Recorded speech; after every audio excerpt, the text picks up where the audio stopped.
সকাল সকাল আব্বু বড় একটা তেলাপিয়া মাছ নিয়ে আসলো। মাছটা এতটাই তাজা ছিল, খুব লাফাচ্ছিল আর অনেক বড়। এই মাছটা কিন্তু অনেক পাকা, 2 বছর বয়স হলো এটার প্রায়। যদিও বা আমরা শিওর না, মাছালা বলেছে।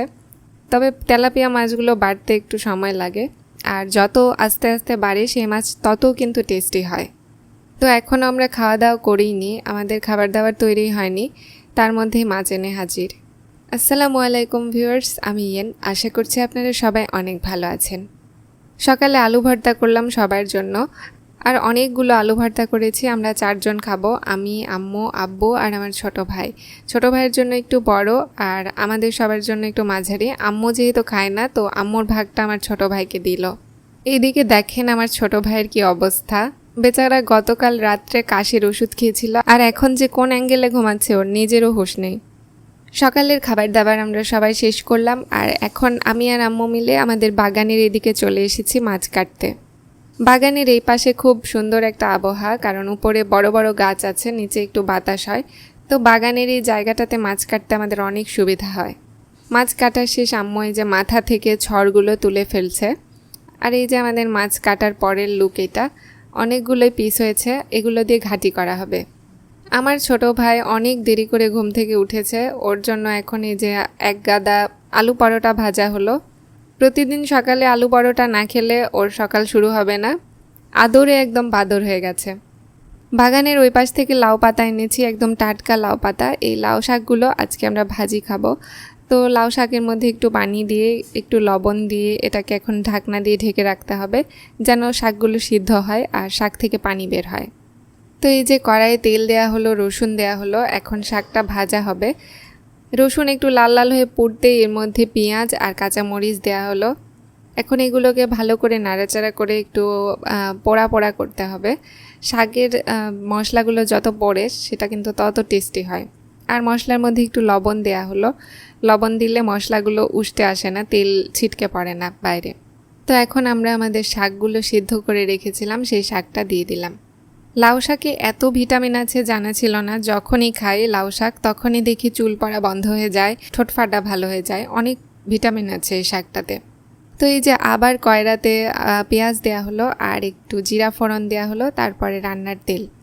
এখন ঘন্ট রান্না করা হবে। তো কাঁচা মরিচ, শুকনা মরিচ কেটে রাখা হয়েছিল, আদা থিতা করা ছিল, রসুন থিতা করা ছিল, সবগুলো দেয়া হলো। মশলা না দিলে কিন্তু ঘাটি একদমই স্বাদ হয় না। আর আমার আম্মু অনেক মজা করে আলু ঘাটি রান্না করে। এর মধ্যে দেয়া হলো আদা বাটা, জিরা বাটা, রসুন বাটা পরিমাণ মতো দেওয়ার পরে এগুলোকে একটু ভাজা ভাজা করতে হবে তেলের মধ্যে, যেন মশলার কাঁচা গন্ধটা না থাকে। এর মধ্যে হলুদ গুঁড়া দেয়া হলো 1 চা চামচ, আর দেয়া হলো লবণ গুঁড়া। লবণ গুঁড়াটা পরিমাণ মতো। এখন পাটা ধোয়া পানিটা দিয়ে এই মাছগুলোকে ছেড়ে দেয়া হলো। মশলার মধ্যে খুব ভালোভাবে এখন এই মাছগুলোকে কষানো হবে। মাছ কষানো হয়ে গেলেই কিন্তু তারপরে আলু দিতে হবে। তবে মাছ কষাতে একটু সময় লাগে, এজন্য একটু পানিও দেয়া হলো, না হলে আবার মাছ সিদ্ধ হবে না। বড় তেলাপিয়া মাছগুলোর কাঁটা কিন্তু অনেক শক্ত থাকে, আর এটা সিদ্ধ হতে একটু সময় লাগে। তো এটাকে এখন ঢাকনা দিয়ে ঢেকে রাখতে হবে। কিছুক্ষণ পরে ঢাকনা তুলে আম্মু এই যে গরম মশলাগুলো দিয়ে দিল। একটা সাদা ফল, হাফ কালো ফল, দারচিনি, লং, এই কয়টা দেওয়ার পরে এখন ভালো করে নাড়াচাড়া করতে হবে। আর খুব সুন্দর একটা গন্ধ আসছিল মাছ কষানোর। মাছটা খুব টেস্টি হবে আজকে, দেখেই বোঝা যাচ্ছিল, খুব তাজা। তো ভিউয়ার্স, এই যে অনেকক্ষণ পরে মাছটা তুলে দেখা হলো, মাছ কিন্তু সেদ্ধ হয়ে গেছে, এখন খুব ভালোভাবে সিদ্ধ হয়েছে। তো মাছটা একটু আম্মু তেল বের হওয়ার জন্য আর একটু ঢেকে রেখেছিল, তেল বেরিয়েছে। এখন একটু পানি দিয়ে এটাকে মাছগুলোকে ভেঙে দিতে হবে।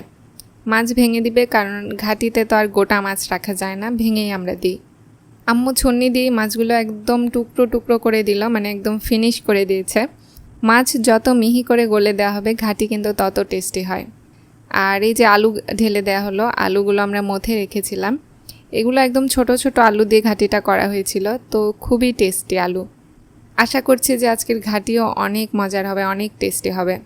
তো আলু দেওয়ার পরে আম্মু একটু পানিও ঢেলে দিল, কারণ আলু ঘাটি হতে একটু পানির দরকার আছে। আলুগুলো ফুটতে হবে, ফোটার পরেই বুঝতে হবে যে হ্যাঁ ঘাটি হয়ে গেছে। আজকে 1 কয়রা আলু ঘাটি হয়েছে, এটা আমরা 2 দিন ধরে খাবো। অনেক মজা লাগে আলু ঘাটি রেখে রেখে খেতে। ভিউয়ার্স, এই যে দুপুর হয়ে গেছে, আমরা বসে গেছি খাবার খেতে। আজকে আইটেমে আছে কলার মোচা আর আলু ঘাটি। এই যে এখানে একটু আলুর চিপসও আছে। তো আজকে ভীষণ সুন্দর সুন্দর আইটেম আমাদের দুপুরের রান্নায়, আলহামদুলিল্লাহ। এই যে সবার প্রথমে আব্বুকে দেয়া হলো। আব্বু অনেক ঘাটি পছন্দ করে, তো একটু বেশি করেই দিল। আমি এই যে একটু লাউ শাকের ভাজি নিয়ে নিলাম, আর আমাদের কলার মোচা ছিল, কলার মোচা ভাজিটাও নিলাম। তো এখন শুরু করব। বিসমিল্লাহির রহমানির রহিম। আলহামদুলিল্লাহ, লাউ শাকের ভাজিটা খুব ভালো হয়েছে আজকে, দারুণ লাগছে লাউ শাকের ভাজি। শাক ভাজি আমার ভীষণ প্রিয়, আর লাউ শাকের ভাজিটা অনেক ভালো লাগে। আমি খাওয়া শুরু করে দিয়েছি, আম্মু এই যে কেবল খাওয়া শুরু করছে। তো আম্মু আসলে গরমের কারণে আজকে সবারই একটু মুড অফ, ভীষণ গরম পড়েছে, আর গরমে থাকা যাচ্ছে না একদম বাসা বাড়ির মধ্যে। তো আমি ভাজি আর ভর্তা দিয়ে খুব মজা করে ভাতটা খেলাম। তারপরে নিয়ে নিলাম আলু ঘাটি। আলু ঘাটিতে কিছু মাছ বড় ছিল, সেগুলো আমি একটু নিলাম, 2-1 পিস, মানে 2-1 টুকরা আর কি। আলু ঘাটির মধ্যে এই কাঁটাগুলো খেতে বেশি ভালো লাগে, যেমন মাথা বা অন্য ধরনের একটু কাঁটা থাকলে সেগুলো খেতে অনেক দারুণ লাগে। তো আলহামদুলিল্লাহ, আলু ঘাটিটা এতই মজা হয়েছে কি বলবো। আলু ঘাটির এই টেস্টটা একদম অথেন্টিক টেস্ট। হ্যাঁ, শুধু আমাদের ব্লগে আলু ঘাটি খাওয়া দেখলে হবে না, আপনারাও কিন্তু বাসায় ট্রাই করবেন ছোট আলু দিয়ে আলু ঘাটি খাওয়ার। আর এরকম তেলাপিয়া মাছ দিয়ে যদি খান, তাহলে ইনশাআল্লাহ আমাকে কমেন্টে এসে আপনাদের ধন্যবাদ জানাতে হবে, যে সত্যি অনেক মজার। আমার আম্মুর রেসিপিটা যদি ফলো করে রান্না করেন তাহলে তো কথাই নেই, আলহামদুলিল্লাহ খুবই মজা হবে। এই ধরনের আলু ঘাটির যে খাওয়া মিস করবে, তার আসলে লাইফটাই মিস। আমার ছোট ভাই একদমই আলু ঘাটি খেতে চায় না, তো ওই যদি আলু ঘাটিটার টেস্ট বুঝতো, ও কখনোই এই ভাগটা মিস করতো না। তো খেতে খেতে আমার হঠাৎ করে মনে হলো যে আমি তো আলুর চিপস নেইনি, আলুর চিপস দিয়ে একটু খাবো।